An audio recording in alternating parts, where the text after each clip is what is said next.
Bueno, hola gente, ¿cómo les va? Acá vamos con otra clase para cuarto, ¿verdad? Y bueno, el título de la clase es el código genético.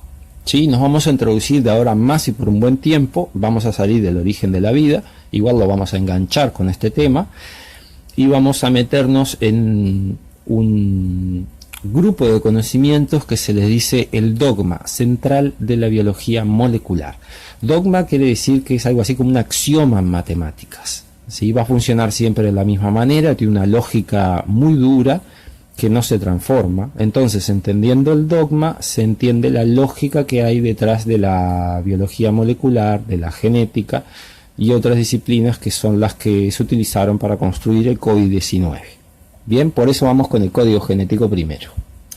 El código genético es un código genético porque están los genes. Los genes son trocitos de ADN, en nuestro caso, que contienen información.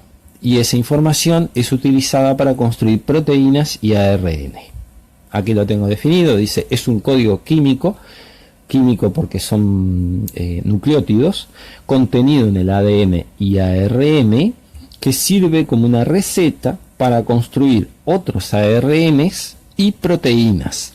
Principalmente se construyen proteínas, en nuestro caso, en el caso del ser humano, unas 20.000 por ahí.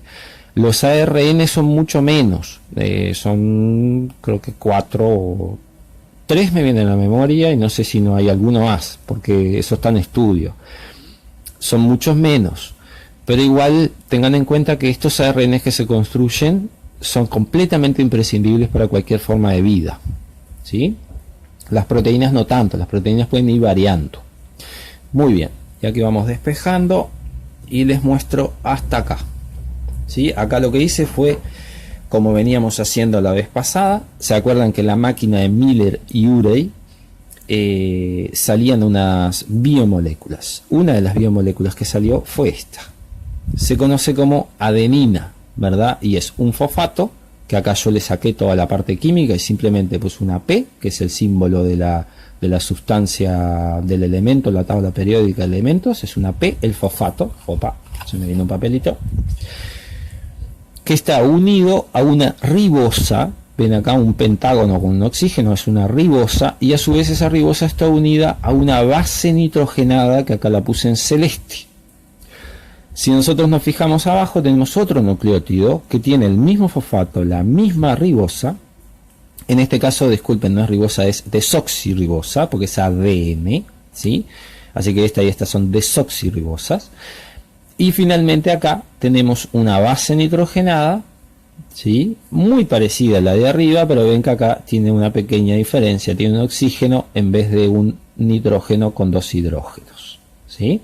Cruzo la vereda de enfrente y me encuentro otra vez con el fosfato, otra vez con la desoxirribosa, fosfato desoxirribosa, pero que está unido, ahora ya no es la base, ¿sí? Base nitrogenada se le llaman a esta, ya no es igual, tiene una pequeña diferencia, es que solamente tiene un hexágono, ¿sí? El esqueleto de carbono forma un hexágono, está unido a un oxígeno, otro oxígeno y un grupo carbono con un hidrógeno, con 3 hidrógenos. Esta en el caso de la timina. La citosina es muy parecida, pero no tiene, bueno, le falta con oxígeno. Vieron que las diferencias son mínimas entre una y otra, se parecen entre sí, pero tienen propiedades diferentes. Entonces, ¿qué sucede? Cuando tenemos un ADN, tenemos este nucleótido enfrentado o apareado con este nucleótido. Siempre la adenina, acá la A, se va a unir con la timina, con la T. Utilizan 2 puntos de unión, por eso hay 2 rayitas aquí. Siempre utilizan 2 puntos de unión. En el caso de abajo, que tenemos la guanina y la citosina, ellas utilizan 3 puntos de unión. Es una forma de evitar que la citosina se me una con la adenina, pues la citosina tiene 3 puntos de unión, no se puede unir con la adenina porque la adenina tiene 2 puntos. Bien, lo mismo sucede con timina y guanina. Y ustedes me dirán esta representación, ¿no? Esta representación es la que utilizamos nosotros en biología. Estas representaciones tanto la izquierda como la derecha, son las que se utilizan en química para entender las propiedades químicas de la molécula. Nosotros queremos entender las propiedades biológicas, así que podemos resumir todo esto en esto, ¿sí? Bien pequeñito. Otra cosa a resaltar acá, no sé si se habrán fijado que las partes de la molécula de la derecha están al revés, están patas arriba. Así sucede en el ADN.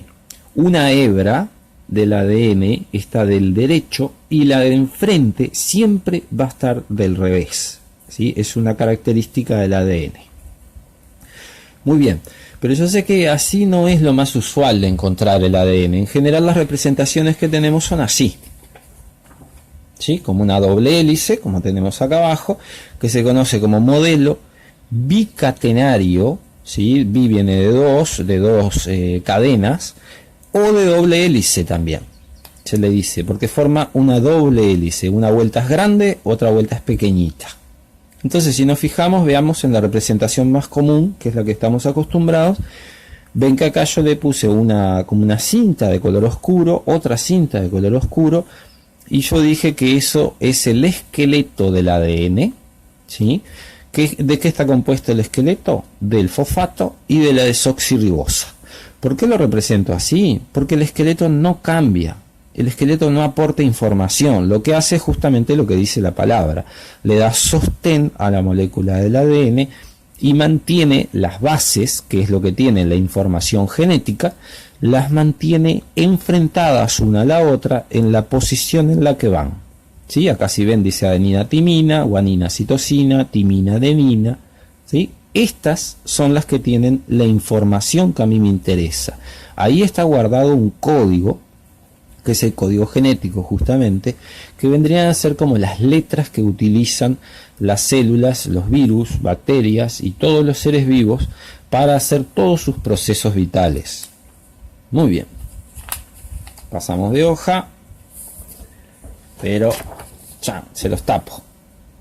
Vamos a intentar hacer un ejercicio que a mí realmente me resulta simple, ustedes verán, que es justamente meterse en la lógica del código genético. Vamos a intentar traducir el código genético al español, ¿sí? Al lenguaje que estamos habituados. Entonces para eso precisamos conocer un par de tips antes de arrancar, pero no demasiados. Vamos a ver un par de características del ADN y del ARN. Primero el ADN. Doble hélice de ADN, la dibujé acá, ¿verdad? Mucho más resumida, ¿ven? Porque ya no es necesario manejar toda la información, todo lo que está acá adentro se me complica para ponerle acá la A, la T, la C y la G. Entonces lo que hice con esa información fue sacarla para afuera. Está aquí a la derecha, ¿sí? Entonces tengo una hebra que viene así, pic, que le voy a decir hebra molde, ¿sí? Recuerden, las hebras es cada una de las, con dos hebras formo la doble hélice, ¿verdad? Entonces, una hebra tiene bases. En este caso, esta hebra molde tiene la base timina, la guanina, y así sigo, ¿no? Guanina, guanina, guanina, se repite mucho, citosina, guanina, otra guanina, adenina, adenina y adenina. Si yo conozco esta hebra molde, yo puedo conocer la hebra complementaria. La complementaria es la que está enfrente, ¿no? Están enfrentadas y apareadas. Si yo tengo una timina en la hebra molde, sí o sí voy a tener una adenina en la complementaria. Si tengo una guanina, sí o sí en la complementaria tengo que tener una citosina. Y así sigo. Siempre que vea una G, voy a poner una C, G, C, bueno, acá A, T y T.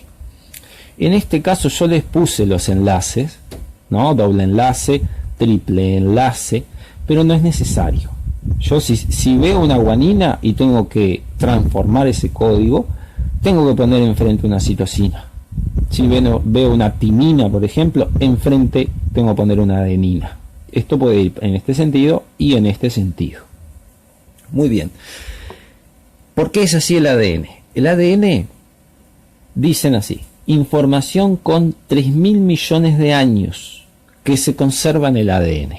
Entonces, ¿cuál es la función más importante del ADN? Creo que la función es conservar información, guarda información. Es el equivalente a un libro, ¿sí? O el equivalente a un texto, De ahí queda guardada la información durante un buen tiempo. El ADN es muy bueno, tiene 3.000 millones de años de conservación de la información. ¿Cómo la conserva? ¿O por qué es tan bueno, no? Supónganse que acá viene un rayo ultravioleta, voy a tomarlo como ejemplo, pero podría ser un rayo X, un exceso de calor, una sustancia química, y reacciona con el ADN. Que reaccione quiere decir que golpea esta base y la puede llegar a sacar a la base. Si yo saco esta base, supónganse que no conozco esa base, la tapo, a ver ahí, porque mi rayo vino y la sacó. En el ADN todo el tiempo están pasando por arriba de las hebras, de la doble hélice y de cada una de las hebras, unas proteínas que se conocen como proteínas reparadoras. La proteína reparadora, cuando llega hasta acá, se da cuenta que falta una base. Entonces, ¿qué hace? Lee la base de enfrente, ¿sí? Y le pone la complementaria acá. Al tener esta base de enfrente, la proteína sabe que tiene que ir necesariamente una base complementaria. Si la proteína quisiera acá poner una C, ¿no?, de citosina, la citosina no se va a enganchar con la timina. Entonces no tiene posibilidad de equivocarse. Esa es la gran fuente de solidez de la información del ADN. En el caso de las mutaciones, que es ese rayo ultravioleta, eso es una mutación que remueve una base, el ADN es capaz de repararse y mantener la información original. ¿Sí? Esa es la gran característica. Ahora, el problema que tiene el ADN es que no puede salir del núcleo o no puede salir de su propia molécula, ¿verdad? O sea, es una información que yo no la puedo sacar de ahí, no me la puedo llevar. Para eso está el ARN. El proceso de llevar la información del ADN al ARN se conoce como transcripción, ¿sí? Del código del ADN al ARN. Transcribir algo es como si yo les dictara código genético traducido al español y ustedes lo copian en su cuaderno. Eso es transcribir. Cuando ustedes están copiando, no van a copiar con mi misma letra, ¿no?, mi hermosa letra, van a copiar con su letra. Entonces va a decir la misma información, pero con otra forma de letra. ¿Sí? Esto es lo mismo, le cambió la forma de la molécula. De una molécula de ADN lo voy a pasar a una de ARN. Recuerden que lo tengo que pasar a ARN para lograr sacar la información del ADN. El ADN la guarda, pero para compartirla ya hay que negociarlo. Muy bien, entonces acá tenemos la transcripción del código genético del ADN al ARN. ¿Y qué me encuentro? Bueno, vamos por aquí. Tengo una sola hebra. El ARN solamente tiene una hebra, ¿sí? Hebra de ARN. Entonces, ¿qué me encuentro en la hebra de ARN que yo transcribí? Si acá había una T, ¿verdad? Mi hebra molde es la que tiene la información que yo quiero, entonces yo veo acá hay una T. Entonces acá tendría que haber una A, ¿verdad? Justo acá me quedó de pique, me quedó la parte complicada. Tendría que haber una... A ver, ¿estamos haciendo bien? Sí, disculpen, estamos haciendo mal. Acá. Es de la hebra complementaria. Yo transcribo a la hebra de ARN. Yo tengo una A, entonces esperaría acá tener una T. El problema es, como está acá en el cuadrito, es que en el ARN lo único que cambia es que cuando el ADN tiene una timina, el ARN tiene un uracilo, una U. Este nuevo nucleótido es un nucleótido igual que los anteriores, igual que los 4 anteriores. Este nucleótido, el uracilo, solamente se utiliza en el ARN y es utilizado para que las células o los virus reconozcan que la molécula que tienen enfrente es de ARN, porque ellos no ven, ¿verdad? Entonces la única forma de reconocerlo es que cambiarle la propiedad química, la sustancia química. Entonces le pongo un uracilo. Es la única diferencia, por lo demás es igual. Si yo acá tengo una C, mi ARN va a tener una G, una C, una G. Acá va a ser igual. Si tengo una G en el ADN, voy a tener una C en el ARN. Tengo una C en el ADN, en el ARN tengo una G. Si tengo T en el ADN, voy a tener una A en el ARN. ¿Sí? Tengo otra T, voy a tener una A en el ARN. Marea un poquito, pero en realidad es algo bastante simple de hacer con un poquito de práctica, ¿sí? Muy bien. Entonces, ¿qué características tiene este ARN? Primero, acá tengo la información, ¿no? Si ustedes se fijan, esto es igual a mi hebra molde, o sea, la hebra que tiene la información. Triple A, GGC, GGC, GGG, GGG, GGT. Y acá tengo GGU. Pero recuerden que esto es característico del ARN. Siempre que haya una T en el ARN va a haber una U. Tengo la misma información, básicamente. Muy bien. Hasta ahí llegamos. Ahora, un poquito de características del ARN. Si yo al ARN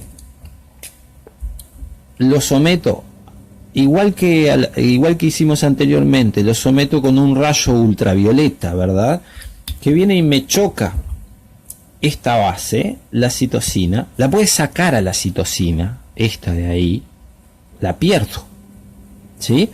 Cuando viene una proteína reparadora del ARN, que también hay proteínas reparadoras del ARN, cuando encuentra que acá falta una citosina, no sabe qué poner.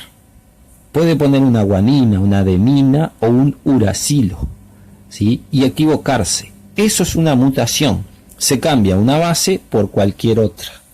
Bien, entonces el ARN no conserva la información a largo plazo, ojo al gol, o sea, la conserva a corto plazo, sí la conserva, pero no millones de años ni mucho menos.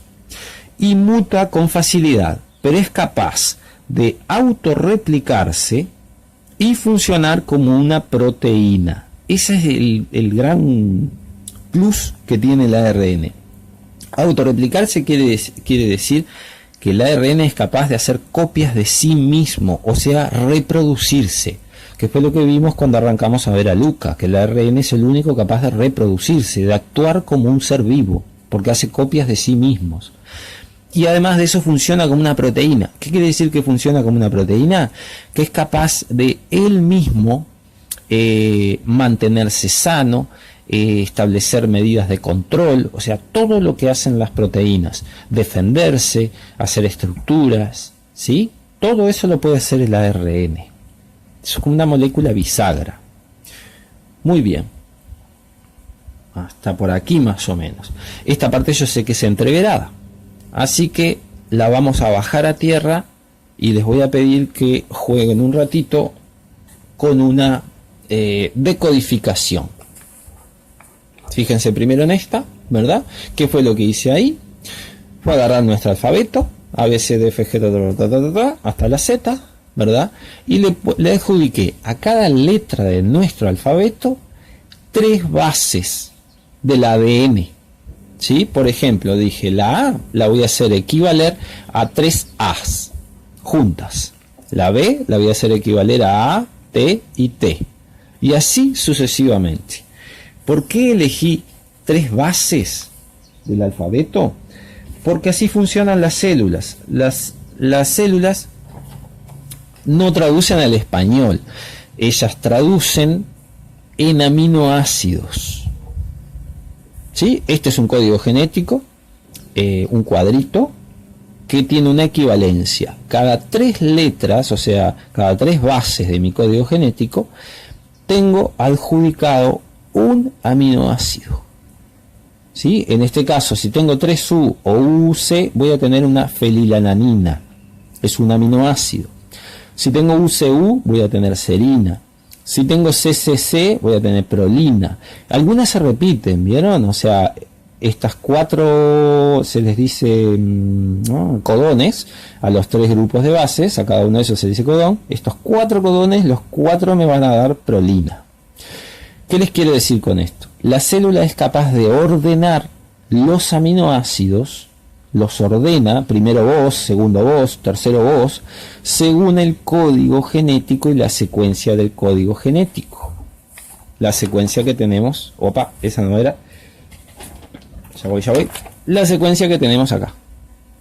¿Sí? Esto es un aminoácido, esto es otro aminoácido, esto es otro, y los ordeno. La célula es capaz de ordenarlo. Si logro ordenar mis aminoácidos, quiere decir que voy a lograr construir una proteína con la forma que yo quiera y con las propiedades químicas que yo quiera.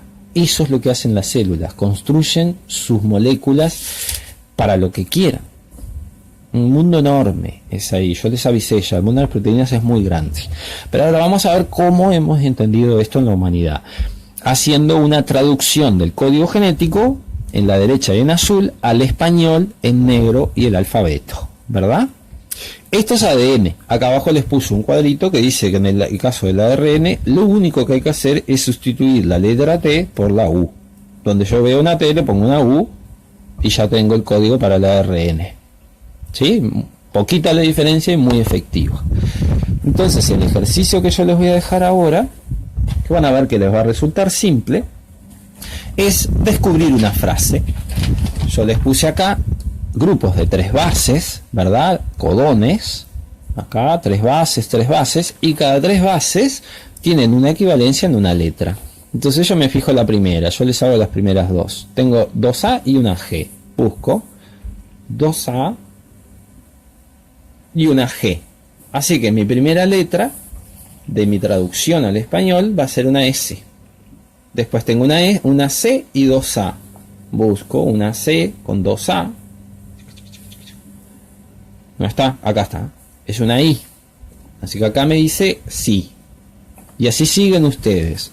Y acá adentro tienen una frase que si ustedes la logran entender, quiere decir que son capaces de manejar la lógica del código genético. Ay, casi me ahogo. Si ustedes manejan la lógica del código genético, entonces quiere decir que son capaces de construir seres vivos o virus, ¿verdad? Porque pueden construir las proteínas de ellos. ¿Sí? En el momento en que los humanos aprendimos a manejar esta lógica, nos hicimos capaces de construir seres vivos. Así, literalmente. Bueno, gente, les deseo mucha suerte. Es bastante simple, pero requiere un ratito y es una frase con un sentido, ¿no? Si ustedes encuentran letras que no tienen sentido, revísenla porque algo les pasó. Y nada, decirles que anden bien, que espero que sigan bien. Y bueno, vamos arriba.